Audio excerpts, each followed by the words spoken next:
Pada tahun 1986, terjadi serangkaian peristiwa yang menyeramkan di Kampung Kalirandu.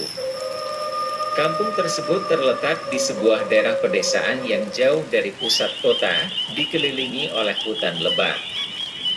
Legenda tentang kuntilanak telah tersebar di kampung tersebut sejak lama, tetapi pada tahun tersebut, para penduduk mengalami pengalaman yang sangat menakutkan yang membuat mereka yakin bahwa kuntilanak benar-benar ada. Semuanya dimulai pada malam hari yang gelap dan hening di bulan Juli. Seorang penduduk setempat bernama Suwono sedang pulang dari ladangnya saat ia melihat sesosok bayangan perempuan mengintip dari balik pohon-pohon di tepi jalan.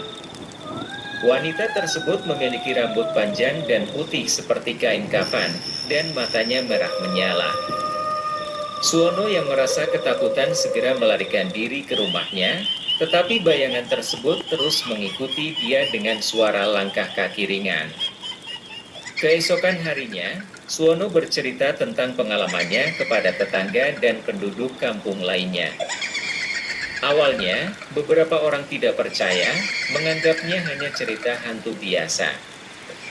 Namun, ketika cerita serupa mulai muncul dari beberapa penduduk lainnya, kepanikan melanda kampung itu. Beberapa penduduk yang berani membentuk kelompok untuk menyelidiki fenomena ini. Mereka melakukan pengamatan malam di sekitar kampung Kalirandu, berharap dapat melihat atau mendengar lebih banyak tentang kuntilanak ini. Namun, semakin sering mereka melakukan pengamatan, semakin jelas terlihat bahwa sesuatu yang tidak wajar sedang terjadi. Beberapa saksi mata melaporkan bahwa mereka melihat sosok kuntilanak yang berjalan melintasi hutan di malam hari. Mereka juga mendengar suara-suara aneh, seperti tangisan perempuan dan jeritan menakutkan yang terdengar dari tengah hutan. Semua ini meningkatkan kepanikan dan ketakutan di antara penduduk kampung. Penduduk yang takut mengunci pintu dan jendela mereka pada malam hari. Mereka juga mengatur patroli keamanan yang terdiri dari beberapa orang untuk menjaga keamanan kampung.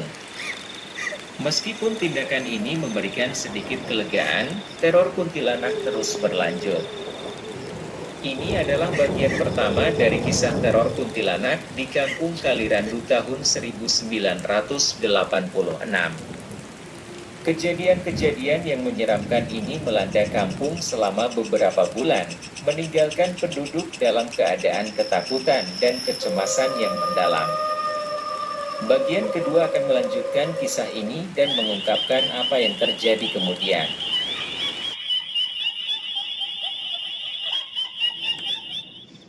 Setelah beberapa bulan teror kuntilanak mengguncang kampung Kalirandu, situasi semakin tegang. Penduduk kampung hidup dalam ketakutan dan kecemasan yang mendalam karena kehadiran makhluk halus yang terus mengintai mereka di malam hari. Beberapa kelompok penduduk yang berani dan penasaran memutuskan untuk melakukan penyelidikan lebih lanjut. Mereka mengadakan pengamatan malam secara teratur, mempersiapkan peralatan seperti kamera dan alat perekam suara untuk mencoba merekam aktivitas kuntilanak. Mereka berharap bisa mendapatkan bukti konkret tentang keberadaan makhluk tersebut. Pengamatan malam yang dilakukan oleh kelompok penduduk ini menghasilkan beberapa temuan menarik. Beberapa orang melaporkan melihat sosok kuntilanak dengan jelas, baik berjalan di antara pepohonan maupun melayang di udara. Mereka juga mendengar suara-suara aneh seperti tangisan perempuan dan suara ketukan keras yang berasal dari dalam hutan. Bukti-bukti ini semakin memperkuat keyakinan penduduk kampung akan keberadaan kuntilanak. Namun, meskipun mereka memiliki rekaman dan foto yang menarik, tetap saja sulit untuk meyakinkan orang luar tentang apa yang mereka alami. Beberapa orang skeptis beranggapan bahwa semua ini hanya rekayasa atau khayalan belaka. Penduduk yang terus menderita akibat teror kuntilanak mencoba berbagai cara untuk melawan dan mengusir makhluk tersebut. Mereka berkonsultasi dengan dukun dan paranormal untuk mencari solusi. Beberapa ritual dan upacara khusus dilakukan untuk melindungi kampung dari kehadiran kuntilanak, seperti menyebarkan bunga-bunga harum, membakar kemenyan, dan mengadakan doa bersama. Namun, meskipun upaya-upaya ini dilakukan, teror kuntilanak tidak berhenti. Makhluk tersebut tetap menghantui penduduk kampung dengan penampakan dan suara yang menyeramkan. Beberapa penduduk bahkan melaporkan mengalami mimpi buruk dan gangguan tidur akibat ketakutan yang terus-menerus. Ketegangan di kampung Kalirandu mencapai puncaknya pada suatu malam ketika sebuah keluarga mengalami peristiwa mengerikan. Mereka terbangun di tengah malam oleh suara tangisan perempuan yang memekakkan telinga. Ketika mereka membuka mata, mereka melihat kuntilanak berdiri di ujung tempat tidur mereka, dengan wajah yang penuh kemarahan dan matanya yang merah menyala. Keluarga itu berteriak dan berusaha melarikan diri, dan dengan cepat berita tentang insiden ini menyebar ke seluruh kampung. Penduduk semakin terguncang dan merasa bahwa mereka tidak lagi aman bahkan di dalam rumah mereka sendiri. Inilah bagian kedua dari cerita teror kuntilanak di kampung Kalirandu. Keberadaan kuntilanak terus menghantui penduduk kampung, bahkan setelah upaya-upaya mereka untuk mengusir makhluk tersebut. Bagian selanjutnya akan melanjutkan kisah ini dan mengungkapkan bagaimana penduduk kampung berjuang melawan teror kuntilanak dan akhirnya menemukan solusi yang diharapkan.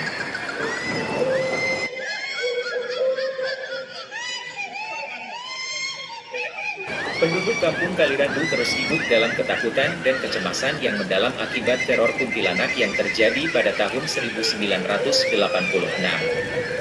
Meskipun mereka telah melakukan berbagai upaya untuk mengusir makhluk halus tersebut, teror kuntilanak tidak kunjung berhenti.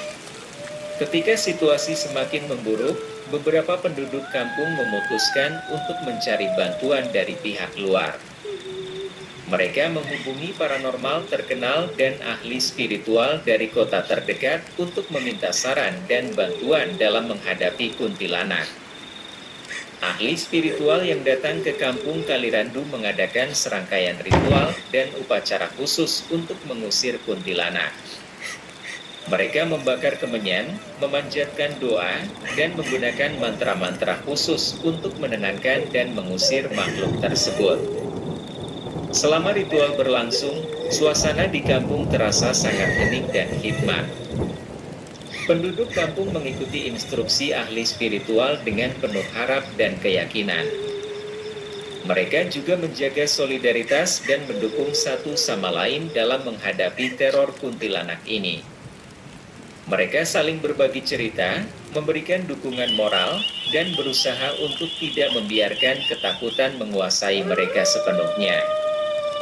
Setelah beberapa waktu, terjadi perubahan yang signifikan di kampung Kalirandu. Teror kuntilanak mulai mereda dan intensitas penampakan serta suara aneh yang terkait dengan makhluk tersebut berkurang.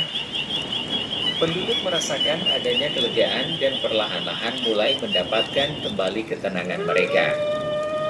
Meskipun kuntilanak tidak sepenuhnya menghilang dari kampung, keberadaannya tidak lagi menjadi ancaman yang konstan. Penduduk kampung belajar untuk hidup berdampingan dengan makhluk halus tersebut dan belajar menghormati dan menjaga keselarasan dengan alam sekitar. Kampung Kalirandu akhirnya pulih dari teror kuntilanak pada tahun 1986. Pengalaman tersebut meninggalkan jejak yang mendalam di hati penduduk kampung, dan mereka tetap berhati-hati dan menghormati dunia spiritual yang ada di sekitar mereka. Cerita teror kuntilanak di kampung Kalirandu pada tahun 1986 merupakan salah satu babak kelam dalam sejarah kampung tersebut.